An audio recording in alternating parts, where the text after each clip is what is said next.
तो आज है सर्कुलर मोशन का लेक्चर नंबर 2। लास्ट लेक्चर क्या पढ़ा था? Angular acceleration. ठीक है, एंगुलर एक्सीलरेशन हो गया था हम लोग का। आज पढ़ेंगे हम लोग relation between angular and linear acceleration. पिछली बार क्या पढ़ा था हम लोग ने? क्या रिलेशन पढ़ा था? Angular velocity and linear velocity के बीच में, ओमेगा और v के बीच में। अभी क्या पढ़ने वाले हैं हम लोग? अल्फा और a के बीच में रिलेशन क्या होता है। ठीक है, चलिए हेडिंग डाल लीजिए फटाफट।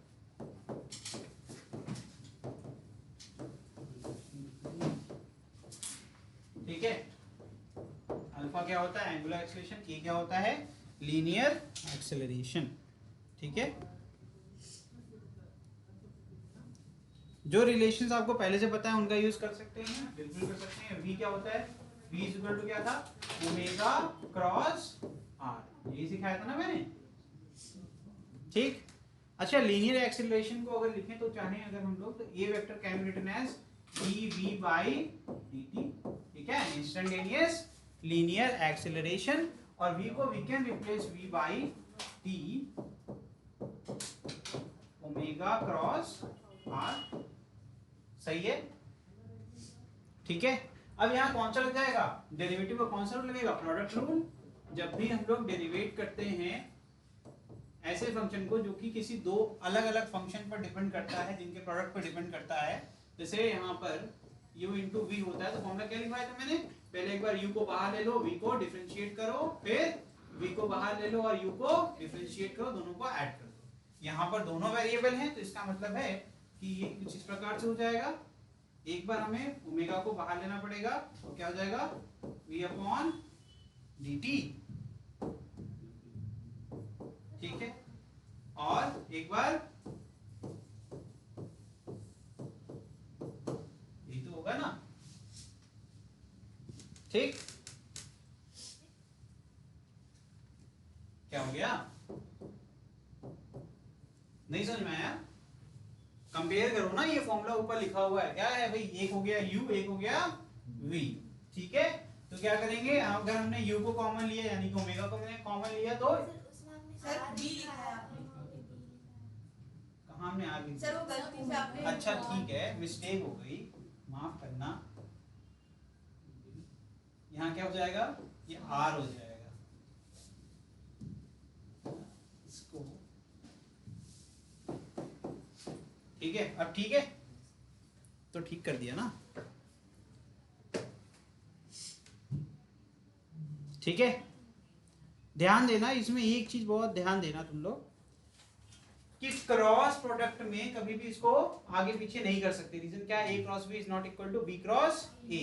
तो यहाँ पर मैंने जब ध्यान से तुम लोग ने हेल्प करी मेरी, दैट इज मैंने यहाँ b लिख दिया था, तो देखो ध्यान से लिखा मैंने। जब मैंने u को कॉमन लिया तो क्रॉस को मैंने चेंज नहीं किया, और बाद वाले को हमने डिफरेंशिएट किया, फिर प्लस, फिर अगर फर्स्ट वाले को डिफरेंशिएट करना है, फिर भी मैंने r को आगे नहीं लिखा है, क्रॉस प्रोडक्ट है, because of the cross product. तो इसलिए मैंने बाद में क्रॉस, मतलब जो भी आएगा आंसर उसको क्रॉस प्रोडक्ट करेंगे, किसके साथ? r के साथ।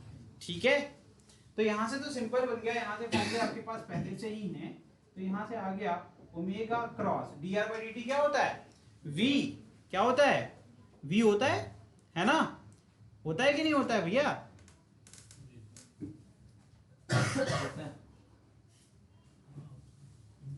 ds by dt पढ़ा है तुमने। r भी तो पोजीशन को रिप्रेजेंट करता है, तो v तो होता ही है। तो बताइए यहाँ से क्या लिख सकते हैं? यहाँ से देखो ध्यान से,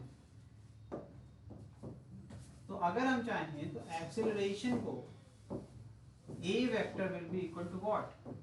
अल्फा क्रॉस r। देखना ध्यान से, अल्फा क्या है? एंगुलर। मैं इस एडिशन में आगे पीछे तो कर ही सकता हूँ। डी ओमेगा बाई dt क्या होता है? Angular acceleration. कहाँ पढ़ाया था? लास्ट क्लास में पढ़ाया था भैया। अभी चीजें याद होनी चाहिए आपको। ठीक है, ये लिखा हुआ है नीचे। ठीक है, और r आपको वहां मिल ही रहा है। ठीक है, प्लस क्या आ जाएगा?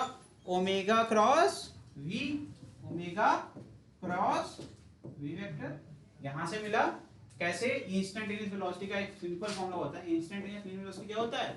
dr बाई, ठीक है, 3D में ऐसा r होता है, और अगर x एक्सिस में होगा तो dx अपॉन dt, y में होगा तो dy बाई dt, और z में होगा dz बाई। ठीक है, और अगर जनरली लिखते तो s लिखते थे। s क्या होता है? डिस्प्लेसमेंट होता था, है ना? तो यहाँ पर r भी तो डिस्प्लेसमेंट को ही रिप्रेजेंट कर रहा है, तो ये हो जाएगा इंस्टेंटेनियस वेलोसिटी। तो यहाँ से हमने इसको यहाँ पर रिप्लेस कर दिया। इसको इक्वेशन ऑफ 1 मार्क कर लो, ठीक है। अब जो ये एक्सेलरेशन आया टोटल, इसमें दो कंपोनेंट मिलना है, क्लियरली दिख रहा है कि दो टर्म्स है, यानी कि दो कंपोनेंट है ना। तो इसमें से एक कंपोनेंट को कहा जाएगा टेंजेंशियल एक्सेलरेशन, एक को कहा जाएगा आपका, बताओ, एक आपका हो गया टेंजेंशियल एक्सेलरेशन, तो दूसरा क्या होगा? ये अब सेंट्रीपिटल सेंट्रीफ्यूगल की तरफ बढ़ रहे हैं। तो हमने बताया था कि जब फोर्स को रिजॉल्व करेंगे तो इसके पहले जो टर्म बताया था मैंने, वो क्या बताया, सर्कुलर मोशन करते हैं तो फिक्स्ड पॉइंट की तरफ एक फोर्स लगता है और एक उससे, है ना।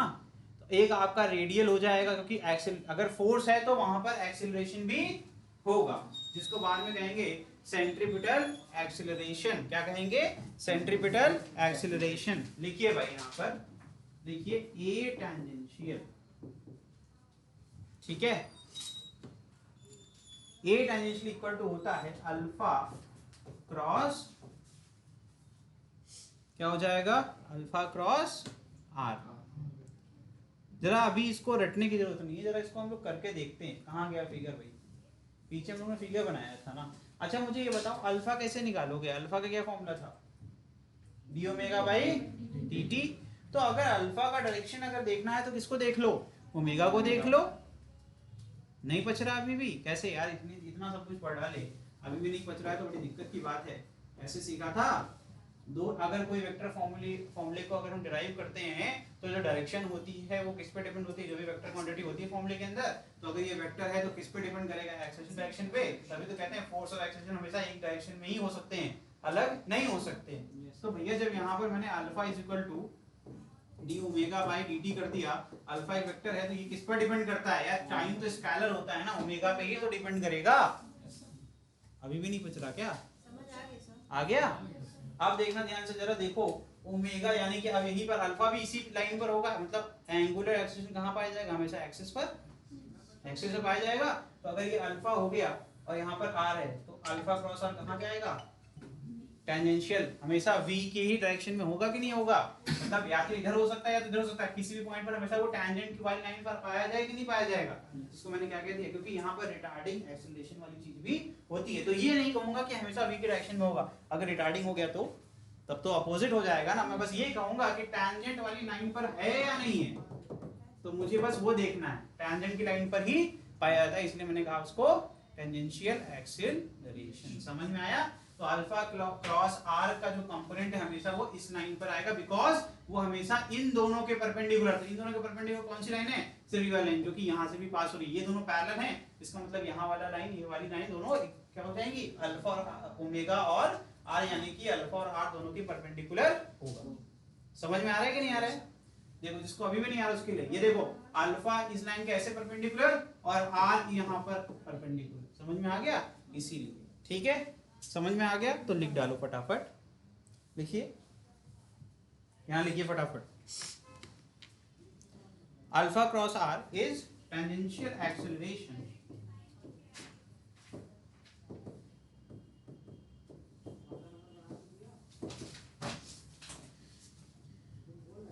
ठीक है, रिजल्टेंट ऑफ, अगर लिखना है यहां लिख देना, resultant of alpha cross r will lie on tangent। किस पर लाई करेगा? ठीक है, टेंजेंट पे लाई करेगा, इसीलिए टेंजेंशियल एक्सेलरेशन है। आगे देखिए, अब बचा आपका ओमेगा क्रॉस v। क्या बचा? ओमेगा क्रॉस v, जिसको कहते हैं अपन सेंट्रीपिटल एक्सेलरेशन। क्या कहते हैं? Centripetal acceleration. क्यों? क्योंकि ये सेंटर की तरफ होता है। किस तरफ होता है? सेंटर की तरफ होता है। इसी से बनेगा आपका सेंट्रीपिटल फोर्स, ठीक है। तो दूसरा जो कंपोनेंट को क्या कहा जाता है? सेंट्रीपिटल एक्सेलरेशन नोट करते हैं AC से। किससे नोट करते हैं? AC से, ठीक है। AC इज इक्वल टू क्या आ जाएगा? Omega cross V। ये होता है सेंट्रीपिटल एक्सेलरेशन। वापस से पीछे जाएंगे फिगर में और वापस से आप क्या करेंगे? अगर किसी को अभी भी स्क्रू वाला रूल नहीं आता है तो उसके लिए वापस से हम कर देते हैं। ठीक है, देखना ध्यान से। अभी क्या हो रहा है, ये टाइटनिंग होता है कि नहीं होता है, दिखा देता हूं करके, देखो हमेशा इस तरह रहेगा। अब यहाँ पे ओमेगा से किधर घुमा रहे हैं, आर की तरफ, पिछले वाले के लिए, यानी कि अल्फा और क्रॉस आर कर रहे हैं, तो स्क्रू अंदर जा रहा है, यानी कि ये हो गया डायरेक्शन ऑफ टेंजेंशियल एक्सेलरेशन। अब क्या करना चाहता हूं मैंने कहा कि क्या होता है, फॉर्मूला क्या होता है, पीछे क्या पढ़ के आए हो, यहाँ ओमेगा क्रॉस वी होना चाहिए, हाँ omega cross V, omega cross V. तो मेरा वी यहाँ पर मैं क्या करूंगा, एक पैरेलल बनाऊंगा, यहाँ पर बनाऊंगा कि नहीं बनाऊंगा, देखना ध्यान से। तो ये हो गई तुम्हारी लाइन ऑफ ओमेगा, और ये लाइन हो गई मेरी वी, सही है, ओमेगा से वी की तरफ, ये स्क्रू रख दिया, और ये क्या है, टाइट हो रहा है कि नहीं, इसका मतलब कहाँ जाएगा, अंदर। तो अब वी कहाँ था, यहाँ पर, तो एक्चुअल में क्या हो रहा था, एक्चुअल में जो आपका एक्सेलरेशन है वो कहाँ है, इस रेडियस पे लाई करेगा, और जो कि अंदर की तरफ होगा, इसको क्या कहेंगे, सेंट्रीपिटल एक्सेलरेशन। क्या हो गया योशी, आ रहा है, नहीं आ रहा, देखो हमारा v कहाँ है, यहाँ पर है v, है ना, हमें क्या करना है, ओमेगा क्रॉस v, या तो v को यहाँ ले जाए या तो ओमेगा को आगे ले आए। चलो तुम्हारे लिए ओमेगा को आगे ले आते हैं, ये हो गया तुम्हारा ओमेगा, ओमेगा से v की तरफ, यही तो होता है ना, मैंने क्या सिखाया था, स्क्रू को प्लेस करिए जहां पे दोनों कनेक्ट हो रहे हैं, उसके बाद ओमेगा से v की तरफ आपको घुमाना है स्क्रू को, अगर वो टाइट हो रहा है तो अंदर जाएगा, जिधर स्क्रू मूव करेगा वही डायरेक्शन ऑफ रिजल्टेंट होगा। तो जब मैंने किया तो अंदर जा रहा था, तो वो कहां चला गया, रेडियस से वाली ही लाइन पर जाएगा ना, बिकॉज ये पॉइंट कहां पर होता है, वेलोसिटी किसका निकाल रहे हो, उसी पॉइंट का निकाल रहे हो जिसका रेडियस होगा ना, तो रेडियल वेक्टर के ऊपर हमेशा पाया जाएगा, और ये अंदर की तरफ है, यानी टुवर्ड्स सेंटर है, इसलिए सेंट्रीपिटल है, अगर आउटवर्ड होता तो सेंट्रीफ्यूगल होता। आ गया, चलो, तो यहां पर इसीलिए इसको कहते हैं सेंट्रीपिटल एक्सेलरेशन। समझ में आ गया हो तो लिख लो, इसके बाद आगे लिखना, तो ये हो जाए, हो गया सर, तो यहां पर लिखिए ए वेक्टर, फाइनल फॉर्मूला कैसे लिखेगा, AT वेक्टर प्लस, ठीक है, मुझे एक स्लाइड भी है तो स्लाइड, ठीक है, तो इसका मतलब है नेट आपका एक्सप्रेशन क्या हो जाएगा, AT vector plus AC vector. तो अगर मुझे मैग्नीट्यूड निकालना है तो क्या मिल जाएगा मुझे, under root AT square plus AC, कहाँ सीखा था, वेक्टर में सीखा था बहुत पहले, because angle between these two will be 90, तो cos 90 0 होता है, ठीक है, यहाँ लिख भी देता हूँ, since AT is perpendicular to, ठीक है। नेक्स्ट टॉपिक है आपका टेंजेंशियल एक्सेलरेशन, सो थोड़ा डिफाइन करेंगे।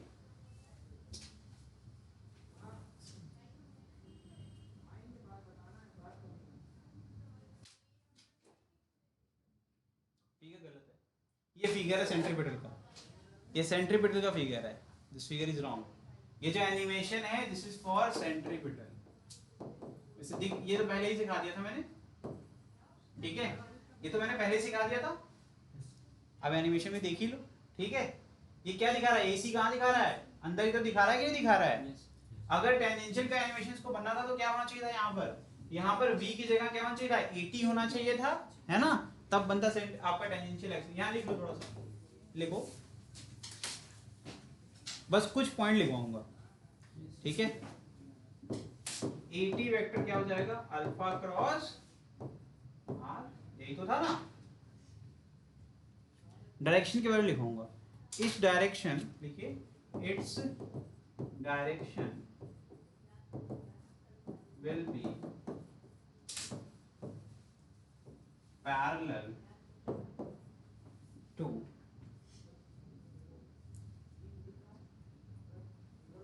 वेलोसिटी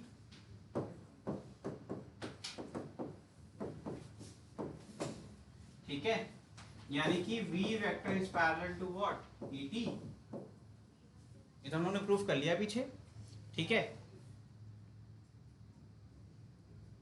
अगर लेकिन रिटार्डिंग होगा तो उस केस में, तो यहाँ पर और क्या हो सकता है, और बताओ, एंटी पैरेलल, और क्या हो सकता है,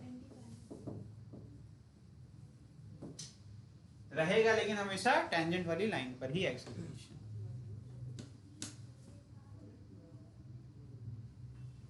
अगर मुझे मैग्नीट्यूड निकालना है, मुझे क्या निकालना है, मॉड ऑफ ET निकालना है, तो उसकी वैल्यू क्या होगी? Sir alpha square plus alpha square sir A square minus क्या? बोलो बोलो, कहाँ से सीखा तुमने ये नई चीज हमें सीखने को मिली। बताओ क्या होगा जब ये दोनों क्रॉस प्रोडक्ट कर रहे हैं, तो इनके बीच का एंगल कितना था? 90 था ना। ये जाएगा अल्फा आर साइन, ये हो जाएगा अल्फा, लिख लो भैया, अल्फा कहाँ लाई करेगा? अल्फा कहाँ होगा बताओ? Along axis. कहाँ होगा? एक्सिस, या फिर एक्सियल वेक्टर होगा। और आर क्या होगा? Radial vector. ठीक है, आर क्या होगा? Radial vector. ठीक, और अल्फा हमेशा परपेंडिकुलर रहेगा। ठीक है, अब मैंने एक चीज पूछी आपसे, वो सुनना ध्यान से, और ध्यान सुनना और बताना। मैंने कहा कि यार अभी जो मेरी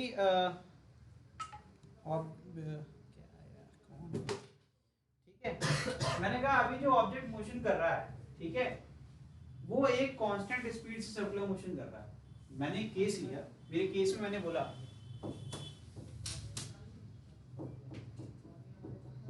ठीक है, object is performing UCM, object is performing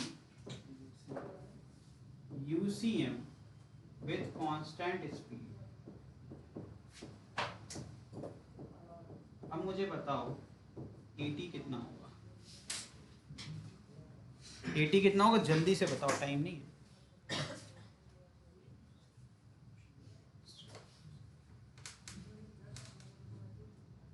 AT कितना होगा?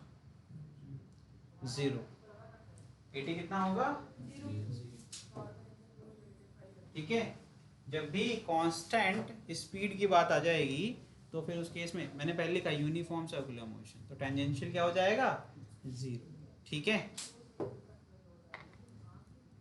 अब बात करते हैं सेंट्रीपिटल एक्सेलरेशन। क्या सेंट्रीपिटल भी 0 हो जाएगा?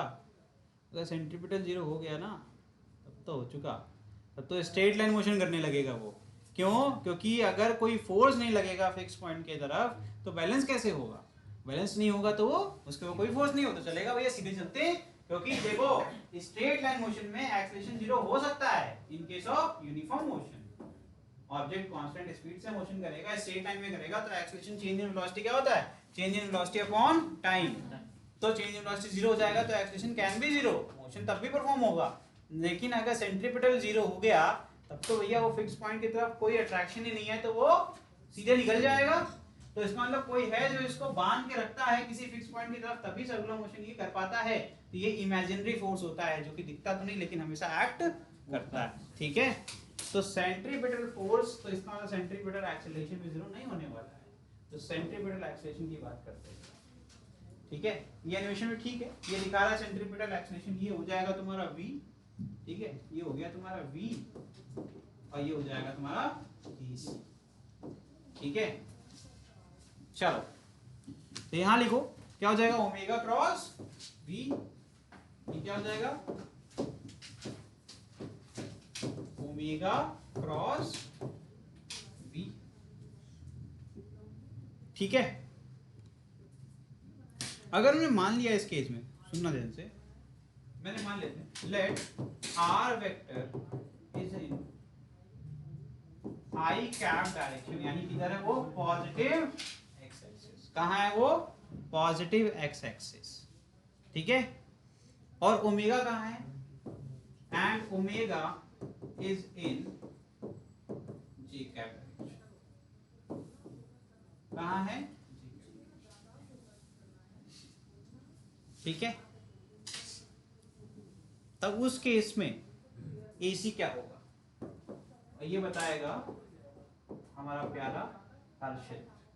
हर्षित कह रहा है यार हमसे नहीं पूछते हैं, हम नाराज हो गए हैं, बहुत दिन से हमसे कुछ पूछा नहीं है, आज हमसे आप पूछिए और हम ही सब बताएंगे। बताइए सर, तो AC क्या होगा? चलिए टाइम बचाते हैं, ठीक है। V vector is equal to होता है ओमेगा क्रॉस R, यही तो होता है ना। तो यहाँ I can rewrite it as omega cross. अब मुझे डायरेक्शन चाहिए, मैंने क्या कहा था, डायरेक्शन चाहिए। डायरेक्शन के लिए यहाँ लिखूंगा, इसे डायरेक्शंस लिखूंगा, that is J cap cross I cross J क्या होता है, प्लस के, और J क्योंकि उल्टा करने में क्या होता है, आंसर से अपोजिट आ जाता है। तो यहाँ पर J क्रॉस I क्या होगा, माइनस के, फिर आएगा J क्रॉस माइनस के कैप।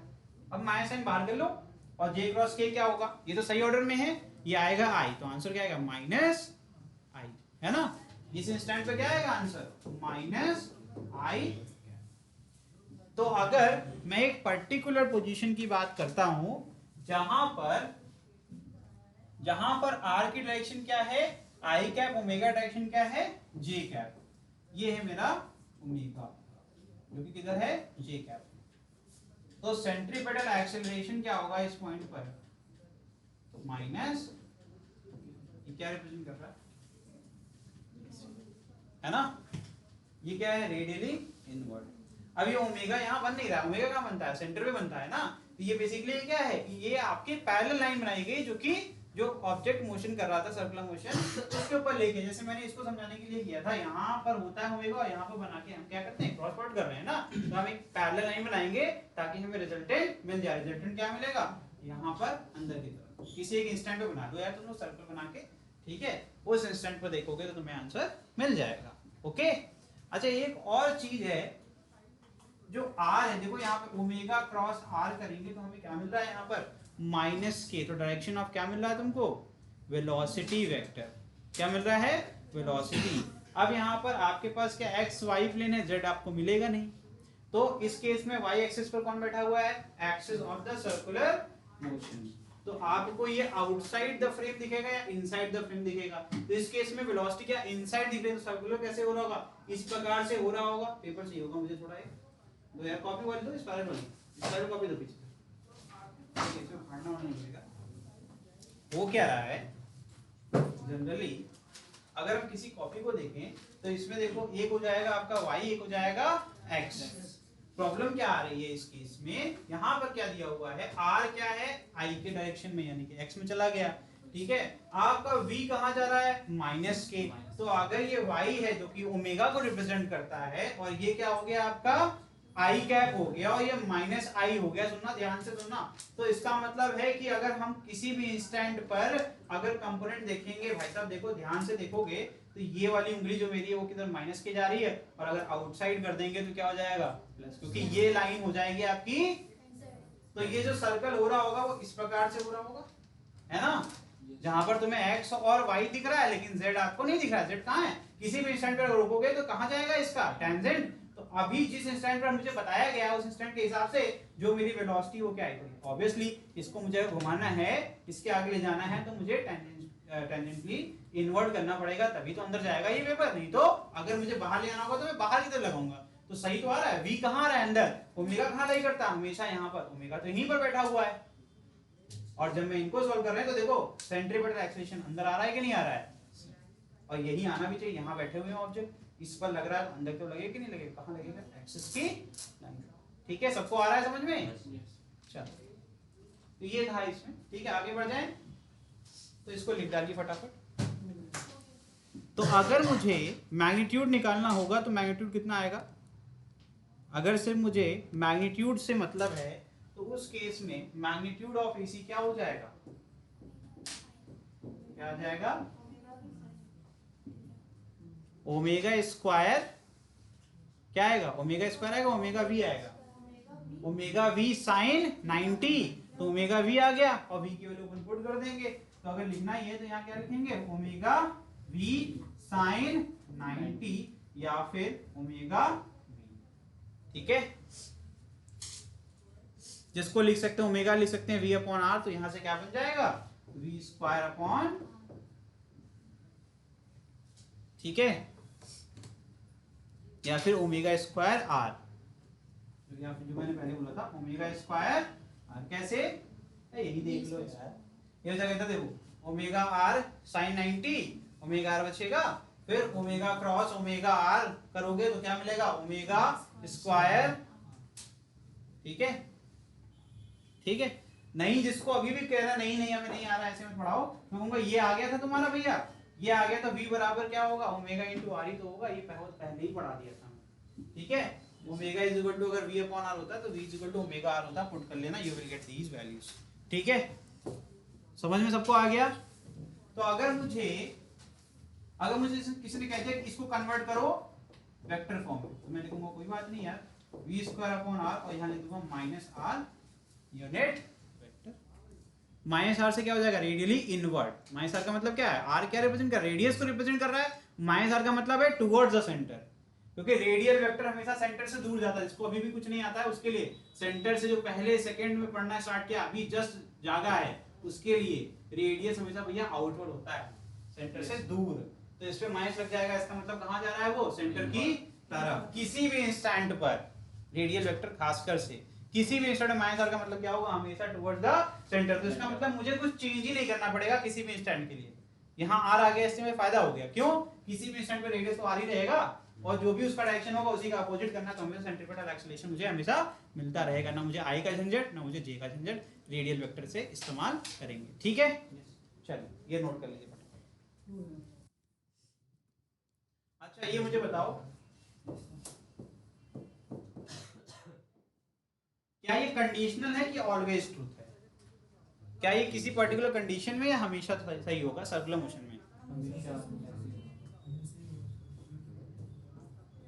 ठीक है, चलो आगे बढ़ जाएं, नोट हो गया।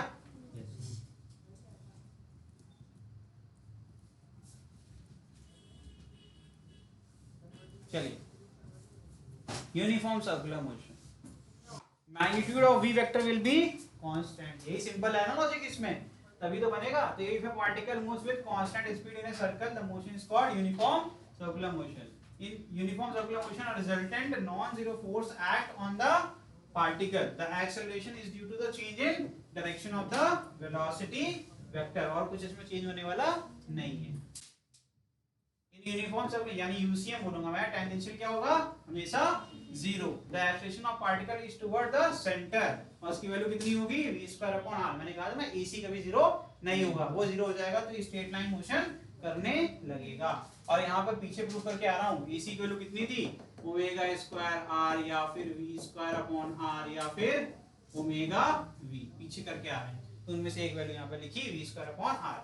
v क्या है, speed of the particle, r क्या है, रेडियस ऑफ द सर्कल। आगे देखिए, अब यहाँ से हम लोग सिंपल न्यूटन सेकंड लॉ भी यूज कर लेंगे, तो F इक्वल टू m होता है, उसके हिसाब से ये बन जाएगा हमारा ये पहला फॉर्मूला, जिसका कहते हैं सेंट्रीपिटल फोर्स, जिसकी वैल्यू होती है mv स्क्वायर अपॉन r। इसकी वैल्यू कितनी होती है, mv स्क्वायर अपॉन r, और अगर हम चाहें तो इसको बना सकते हैं mr ओमेगा स्क्वायर। जल्दी लिखो साथ साथ में, अच्छा नहीं लिख पाए यार, ऐसे जोड़ना होता है, जल्दी लिखो, शॉर्ट में लिखो। चलिए भाई नेक्स्ट देखिए, यहाँ पे कुछ पॉइंटर के फॉर्म में, सर्कुलर मोशन में स्पीड क्या होती है, constant. Magnitude of velocity constant होता है, वेलोसिटी कांस्टेंट नहीं होती है। ठीक है, बिकॉज़ डायरेक्शन डिपेंडेंट होती है, डायरेक्शन कंटीन्यूअसली चेंज होती है। काइनेटिक एनर्जी की बात करेंगे किसी भी स्टैंड पर, तो क्या हो जाएगा, उसकी जो वेलोसिटी होगी, हमने फॉर्मूला वर्क पर एनर्जी पढ़ा था, हाफ mv स्क्वायर। ठीक है, ओमेगा क्या हो जाएगा, constant, because magnitude and direction both are constant, ये चेंज नहीं होता है, इसलिए ये कांस्टेंट जाएगा। कहोगे कैसे, मैं कहूंगा भैया एक्सिस पे दिखाया जाता है। अगर सर्कल इस प्रकार से चल रहा है, ठीक है, इस तरीके से मोशन हो रहा है, तो ये तो हमेशा सेम रहेगा ना, इसका ओरिएंटेशन चेंज हो रहा है क्या, नहीं हो रहा है ना। इसका मतलब है कि ये कांस्टेंट कहा जा सकता है इसको। ठीक है, इसकी डायरेक्शन में इसकी चेंज नहीं हो रही है। आगे देखिए, अगर अपन AT निकालेंगे तो dv/dt क्या हो जाएगा, जीरो, बिकॉज वेलोसिटी क्या है, आपकी magnitude of v is constant, तो ये हो जाएगा जीरो, AT गया।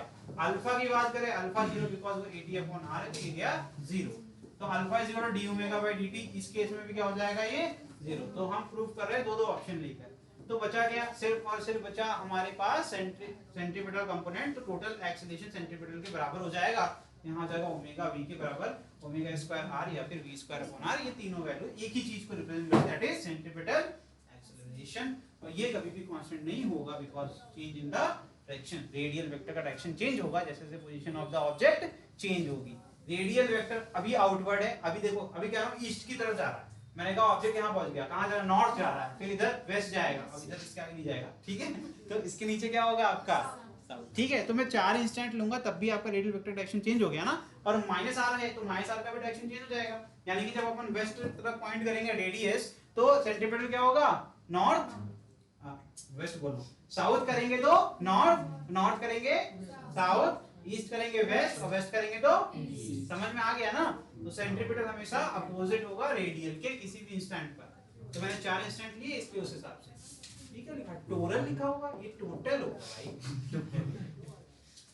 और टोटल वर्क डन बताओ क्या होगा सर्कुलर मोशन में, किसी को पता है, कुछ प्रूव कर सकते हो, चलो प्रूव करो यार। टोटल वर्क डन कैसे निकालेंगे, वर्क का फॉर्मूला लिख देता हूं मैं, क्या होता है एफ एस कॉस थीटा, दोनों वेक्टर क्वांटिटी होता है, दोनों वेक्टर क्वांटिटी है, ध्यान रखना। डॉट प्रोडक्ट किया हमने तो यहाँ पे कुछ ध्यान रखने वाली बात है, करो कैसे करोगे,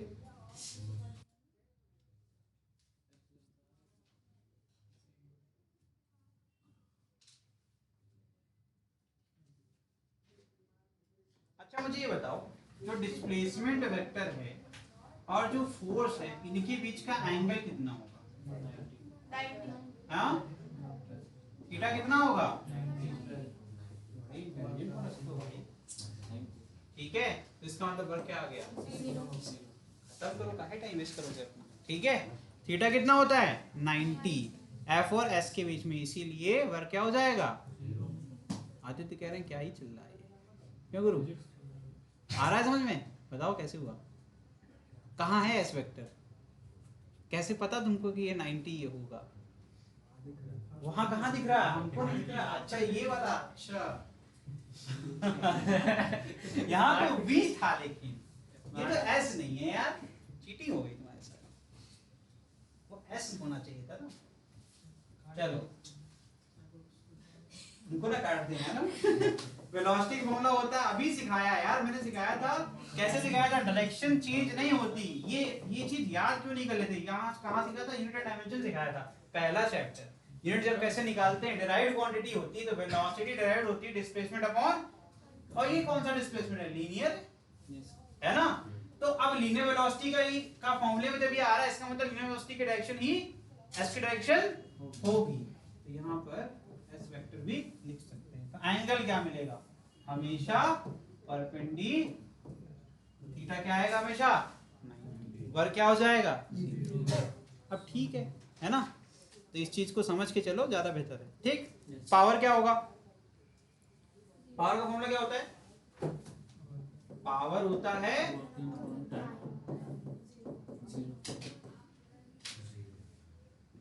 एनर्जी क्या होगा, 0, बस गए हो यार, तुम एनर्जी भी 0 कर दिए, मतलब फ्री में चल रहा है ये, है ना, सब 0 चल रहा है, ये भी 0 ही हो जाएगा, मतलब तुम बिना खाए, तुम्हारी ऐसी बैटरी है जो डिस्चार्ज ही नहीं हो रही, हवा खाते हो क्या, गजब मतलब दिमाग लगा रहा है, ऑब्जेक्ट मोशन कर रहा है लेकिन एनर्जी नहीं कंज्यूम हो रही।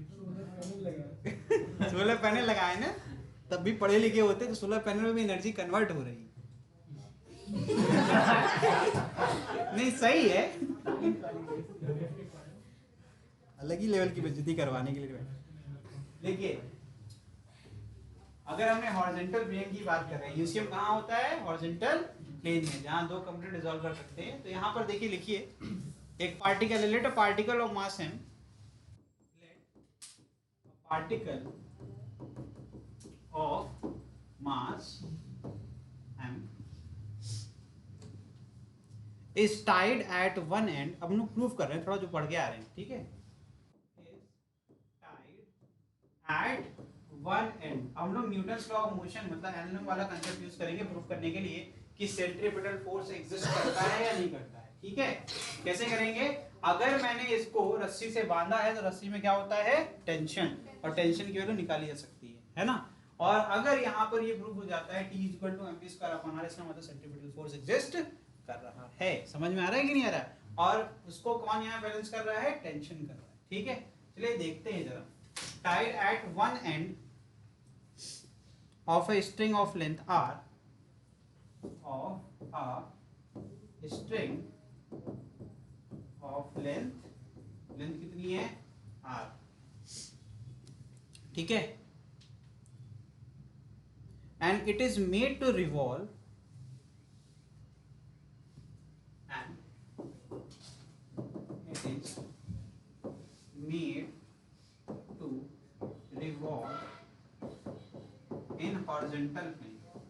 ये तो किया ही होगा, लंगर तो लड़ाते ही होगे तुम लोग, नहीं लड़ाए होगे? एक स्टोन को एक धागे से बांध के मंझा लेके, है ना, उसमें कांच वांच लगा करके हाथ वाथ कट जाते हैं।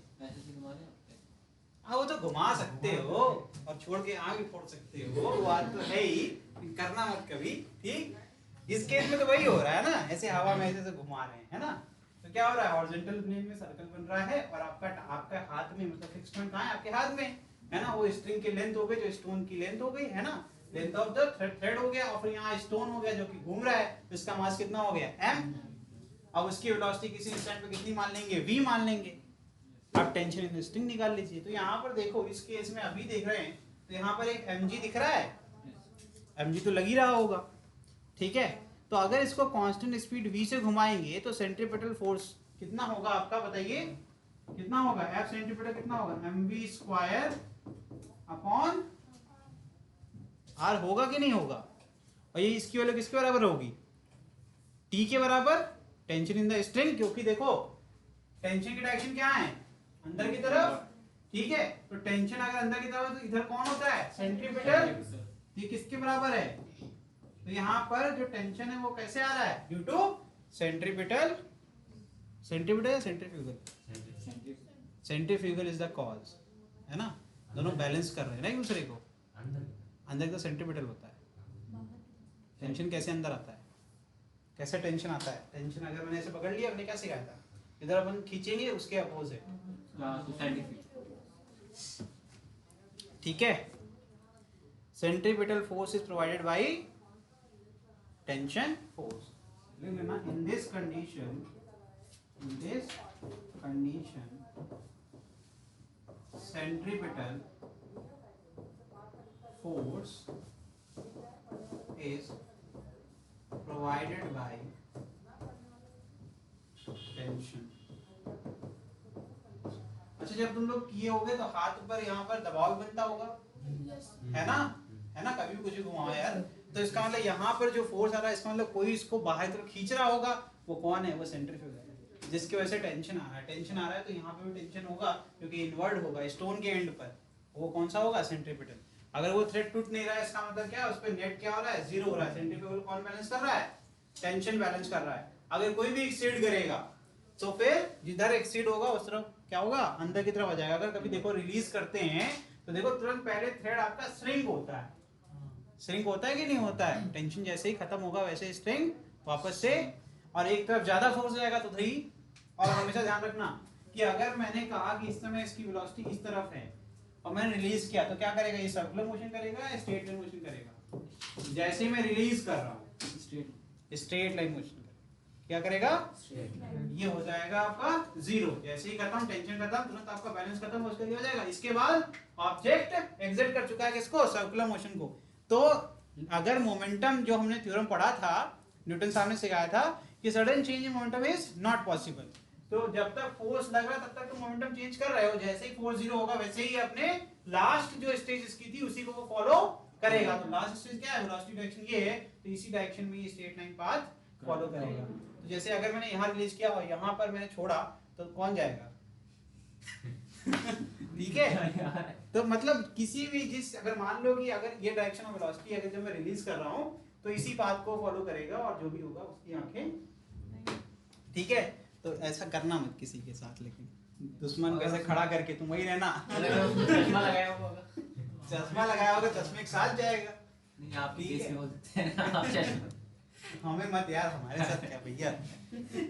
आगे देखिए, नॉन यूनिफॉर्म सर्कुलर मोशन क्या होता है वो पढ़ लेते हैं। ठीक है, particle moves with variable speed, यानी कि उसका मैग्नीट्यूड भी बदल रहा है डायरेक्शन के साथ। ऐसे केस में उसका मोशन क्या कहलाएगा? Non uniform circular motion. ठीक है, समझ में आ रहा है? इस केस में देखो यहाँ पर एक कार है, देखो इसका जो स्पीड है वो वैरी कर रहा है, पहले रेस्ट पे थी, ठीक है, उसके इसका मतलब कहीं पर भी नहीं कर सकते, कांस्टेंट है, अभी इंक्रीज कर रहा है कर रहा है कर रहा है, मतलब मुझे नहीं पता कहां जाकर रुकेगा। तो इस इतने इंस्टेंट के लिए तो क्लियर है कि नॉन यूनिफॉर्म सर्कुलर मोशन कर रहा है, क्योंकि ये कर्व पाथ को फॉलो कर रहा है, इसलिए सर्कुलर एक सर्कल बन रहा होगा, है ना, तो इसका सेंटर होगा, यानी कि सर्कुलर मोशन हो गया। अगर आप बेटा ऐसे आर्क वाला मोशन भी करते हो ना, तो भी वो सर्कुलर मोशन का ही पार्ट माना जाता है। समझ में आ रहा है? अभी कोई नहीं सर सर्कल बनाओ, तो तुम क्या सड़क पे सर्कल बनाते हो? नहीं ना, जब भी टर्न लेते हो तो वो क्या है, उसी समय जितनी देर तक तुम सर्कुलर पाथ पे रहोगे तुम एक सर्कुलर मोशन का पार्ट बन जाओगे, उतने पर्टिकुलर टाइम के लिए।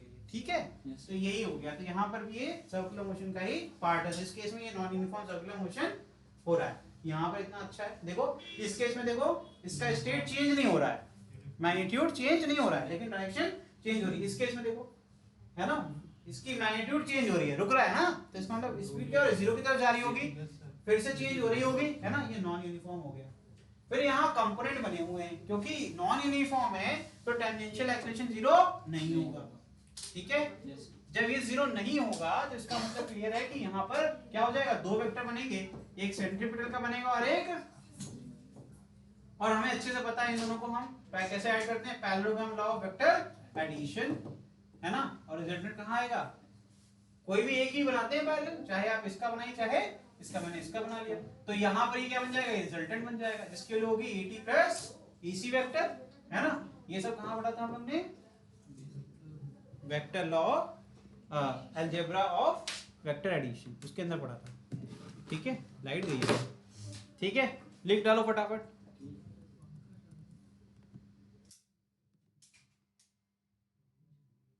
जल्दी लिखिए बेटा, इतना लिख डालिए, फटाफट फिगर बना लो, तो स्टार्ट करेंगे। लिखिए, इन दिस मोशन एक्सीलरेशन के पास कितने कंपोनेंट होंगे, AT प्लस, देखो फटाफट, ठीक है, AT क्या है भाई, टेंजेंशियल, जो रिस्पॉन्सिबल है किसके लिए, चेंज इन स्पीड। AT किसके रिस्पॉन्सिबल है, responsible for change in speed. ठीक है, इससे क्या चेंज होगा, स्पीड, और इससे क्या चेंज होगा, ये सिर्फ और सिर्फ डायरेक्शन के लिए, responsible for change in direction,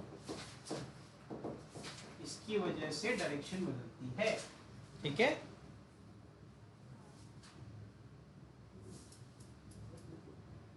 तो अब मैं ये भी नहीं कह सकता कि स्पीड कांस्टेंट है, बिकॉज स्पीड भी चेंज होगी तभी तो टेंजेंशियल एक्सेलरेशन आ रहा है प्ले में। ठीक है, अब सिंपल रिलेशन बनाते हैं आपके काइनेटिक एनर्जी के, ठीक है, ओमेगा के, कि किसको किसको क्या क्या फर्क पड़ेगा। तो काइनेटिक एनर्जी कांस्टेंट रहेगी क्या, नहीं, है ना, किसी भी इंस्टेंट पर जो भी वेलोसिटी होगी उसके हिसाब से आपकी वैल्यू चेंज होगी, पहला फॉर्मूला।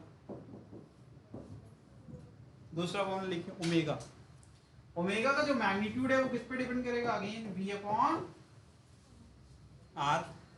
ठीक है, अल्फा क्या जीरो होगा, अल्फा जीरो होगा, answer is no, because AT आ गया ना। ठीक, तो अल्फा जीरो होगा नहीं, AT जीरो होगा क्या, नहीं, लिख डालिए फटाफट।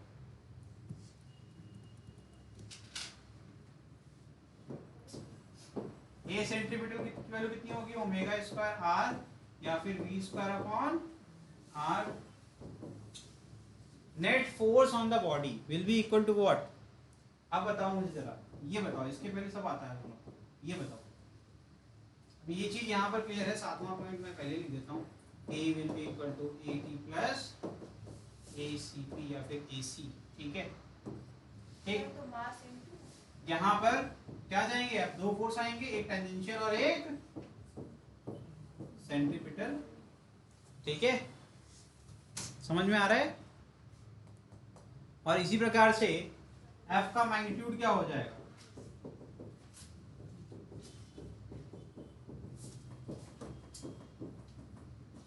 ये तो आता है तुमको।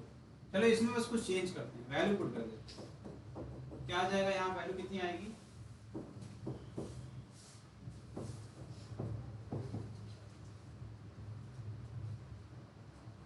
ए टेंजेंशियल में क्या होगा, एक मिनट, ए सीपी में तो क्लियर हो गया तुम्हें, V square upon R. A tangential के केस में क्या करोगे, वहां पर अल्फा अल्फा आएगा, यहाँ पर अल्फा इंटू आर का होल स्क्वायर, अल्फा आर का होल स्क्वायर, यहाँ जाएगा वी स्क्वायर अपॉन आर का, या फिर ओमेगा स्क्वायर आर का होल स्क्वायर। ठीक है, ये कैसे किया मैंने बता देते हैं वापस से। ए टेंजेंशियल फॉर्मूला क्या था, ओमेगा क्रॉस आर, तो ओमेगा आर साइन 90, तो omega R alpha cross R था, अल्फा आर साइन 90, इसीलिए यहाँ पर क्या जाएगा अल्फा आर।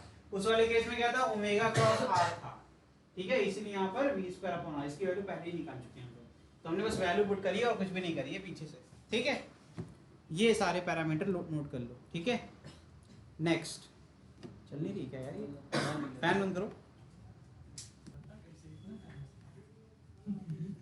नहीं देखा ना इजी है, चलो अरे नहीं ऐसे मत, ठीक है। अब इसको करते हैं सॉल्व। तो इस केस में अब यहाँ पर जो आपका वर्क डन है वो निकालो जरा, मुझे बताओ वर्क डन अभी 0 होगा या नहीं होगा।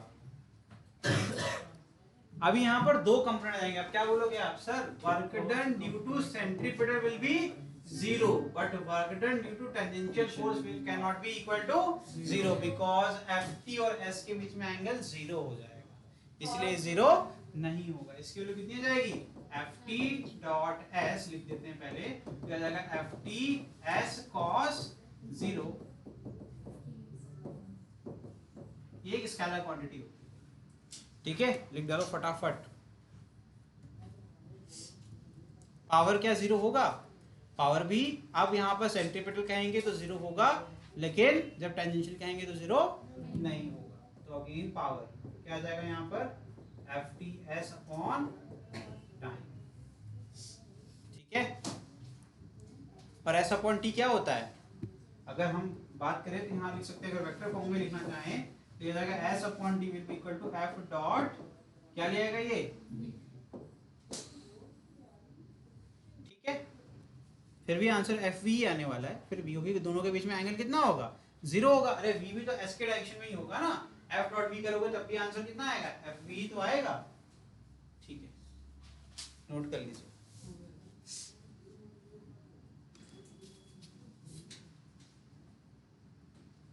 अच्छा मुझे ये बताओ,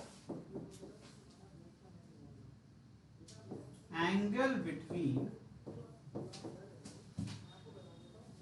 ध्यान सुनना, velocity and acceleration, velocity and acceleration. अब ये वो एक्सेलरेशन नहीं है आपका, सेंट्रीपिटल नहीं है ये नेट एक्सेलरेशन की बात हो रही है। तो देखोगे नेट एक्सेलरेशन कभी भी निकालोगे तो वो टेंजेंशियल प्लस सेंट्रीपिटल की वजह से रिजल्टेंट कहाँ आएगा, इधर कहीं आएगा, और वेलोसिटी आपका हमेशा ये रहेगा। तो ये एंगल की बात हो रही है, इसकी वैल्यू कितनी होगी, ये तो रिजल्टेंट का एंगल है, तो ये कैसे निकालेंगे, tan अल्फा वाला जो फॉर्मूला होता था y अपॉन x करेंगे, y क्या आ जाएगा यहाँ पर, वर्टिकल कंपोनेंट कौन हो जाएगा यहाँ पर इस केस में, tan of theta will be equal to acp upon, ठीक है ये, ठीक, और इसको लिख सकते हैं अपन fcp अपॉन ft, ठीक है।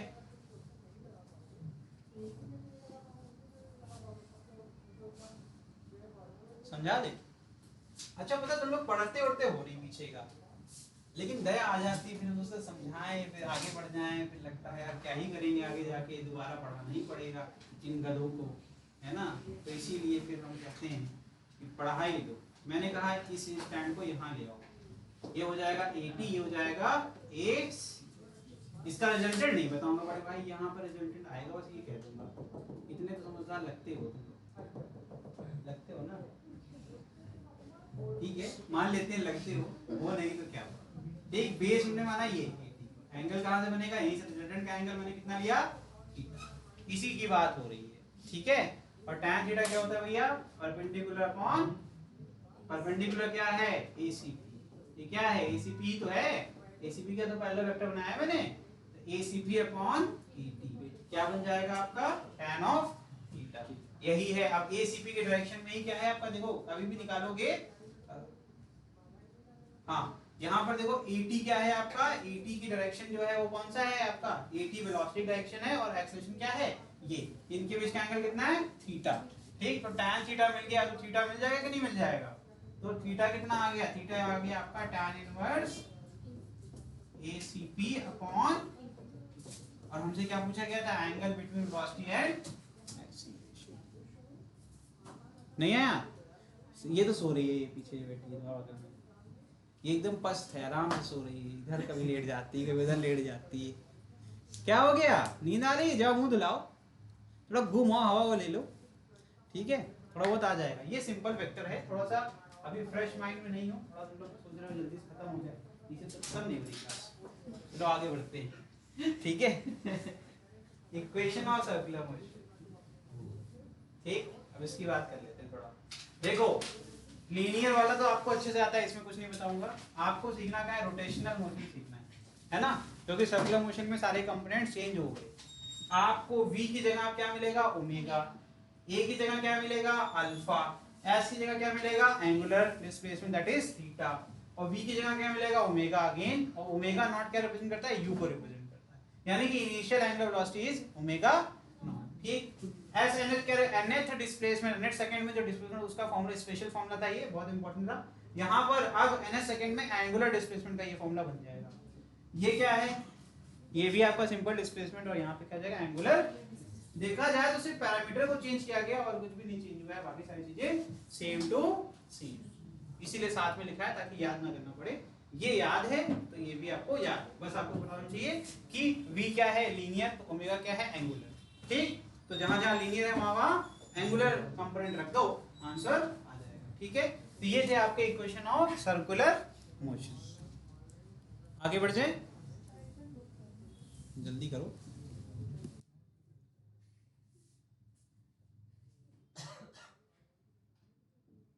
आप सब नोट कर लोगे तो अच्छा ही रहेगा।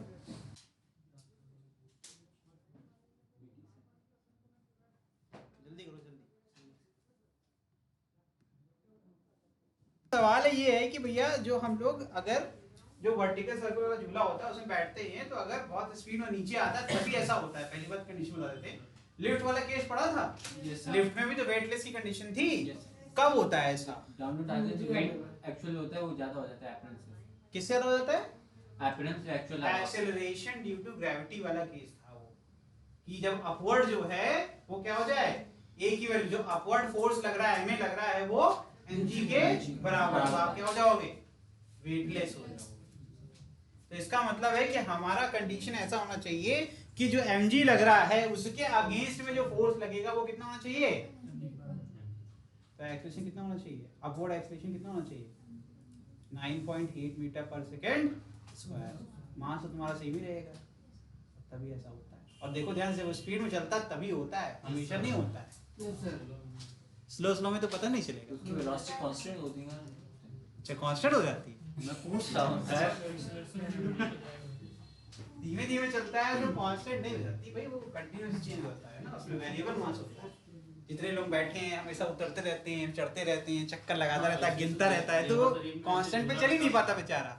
वो यार तो उसी टाइम पे रखना होता है ऐसे भी उसको रिप्लाई देंगे और उसी पे एक लटक भी जाता है ना। उसको बचाना भी होता है, उसके पास तो बहुत काम है। कभी तुम लोग को ले चले सबको प्रदर्शनी तो फिर यही होगा, सबको रस्सी बांध के, नहीं तो एक इधर भाग गया एक उधर भाग गया, और शहनवाज को लेके जाएंगे तो लटक जाएगा। चलो ये कर लो, मेला बांध दिखाएंगे। देखिए इंपॉर्टेंट डिफरेंस पढ़ ले भाई, यस सर, नहीं तो 7:30 तक पढ़ने को मतलब नहीं गिरेगा। देखिए important difference between projectile motion,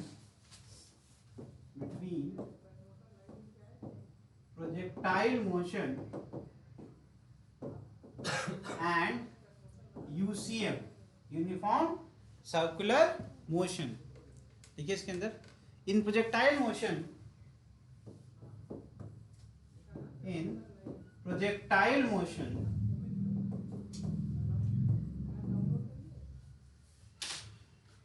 both the magnitude and direction, both the magnitude and direction of acceleration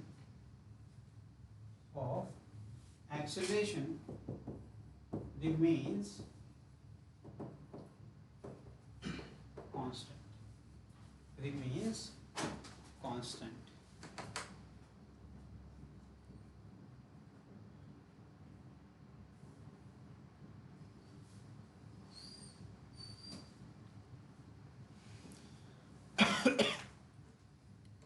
ठीक है, while in uniform circular motion,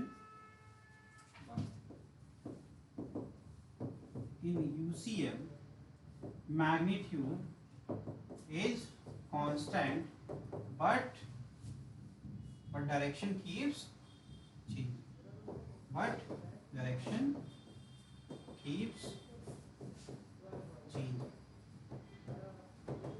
ठीक है, डायरेक्शन चेंज होती रहती है लेकिन मैग्नीट्यूड कांस्टेंट होता है. ठीक है, एक क्वेश्चन कर लेते हैं बस, इससे टाइम नहीं है. Yes, no. Question. A particle revolving in circular motion path, लिख भाई. Particle revolving in circular path complete first 1/3 of the circumference in 2 seconds. कितना टाइम लगा उसको? 2 सेकेंड. सर्कमफरेंस मतलब क्या हो गया? 2πr. 2πr को 1/3 से डिवाइड कर दोगे, you will get the 1/3. ठीक है, उसको टाइम कितना लग रहा है? 2 second. While the next 1/3 in 1 second. Calculate its average angular velocity. आपसे क्या बोला गया? एवरेज एंगुलर वेलोसिटी निकालो. कैसे निकालोगे? अगर कभी भी कोई भी ऑब्जेक्ट कंप्लीट एक रिवोल्यूशन करता है तो कितना एंगल बनाता है वो? 2π. कितना मतलब भैया? 2π. ठीक है, तो अगर यहाँ देखा जाए तो 2 बार मोशन किया गया है अलग अलग इंटरवल ऑफ टाइम में, लेकिन जो आपका एंगुलर डिस्प्लेसमेंट है वो सिर्फ 2π/3 है. 1/3 बोला ना, 1/3 मतलब 2π/3, और फिर अगली बार भी 2π/3. तो θ1 कितना है? मान लेते हैं पहले क्या गया वो, अरे यहाँ नहीं हुआ, 3 ही से हो सकते हैं ना. पहला हिस्सा यहाँ हो गया आपका θ1, इसके लिए कितनी है? 2π/3. दूसरा हिस्सा यहाँ मान लेते हैं θ2 कितना है? 2π/3. यही तो है ना. θ1 और क्या बोला गया है कि लास्ट पॉइंट से आगे की तरफ जब गया वो 1/3 गया, तो अब गलती क्या होगी? ये पूरा मान लोगे आप, गलत हो जाएगा. ये 2 सेकंड खत्म होगा, यहाँ पहुंच गया, अब यहाँ से आगे जाएगा तो 1 ही सेकंड लिया, लेकिन उसने कवर कितना किया? 2π/3. तो θ1 कितना है? 2π/3. कितना आसान था ये क्वेश्चन. ये दूसरा वाला भी है 2π/3. टाइम टेकिंग कितना? 3 सेकंड. कितना भाई? 3 सेकंड. टोटल टाइम कितना हो जाएगा? और एवरेज का क्या है? Omega average is equal to total angular displacement upon total time. इसका मतलब क्या हो जाएगा? θ1 प्लस और t कितना है? 2 + 1 दैट इज इक्वल टू 3. कितना आ जाएगा यहाँ पर?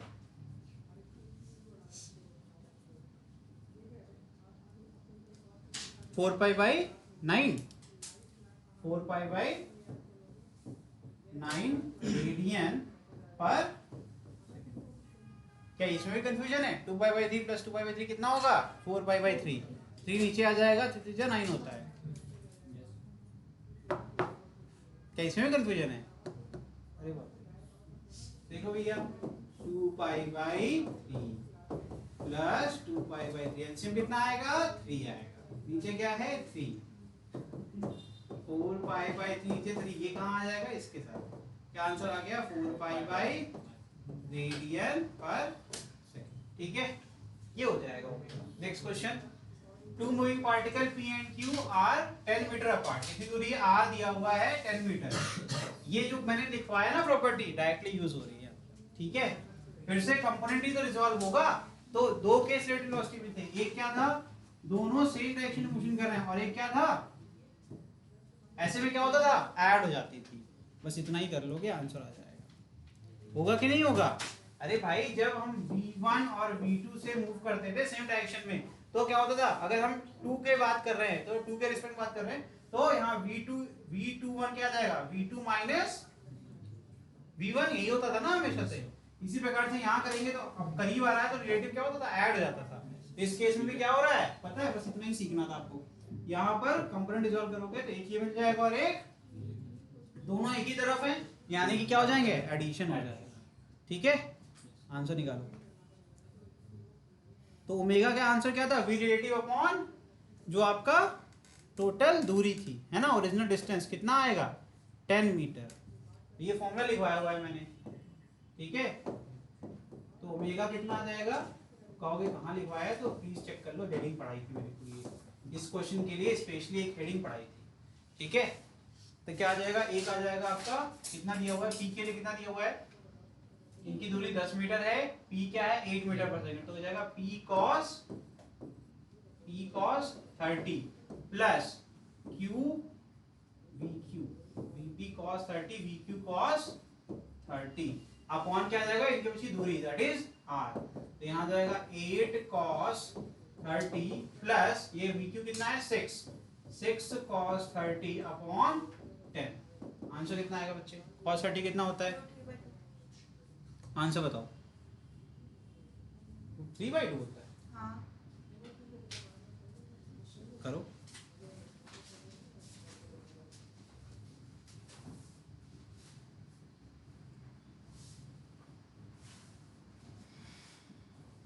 वन बाई टू होता है माता।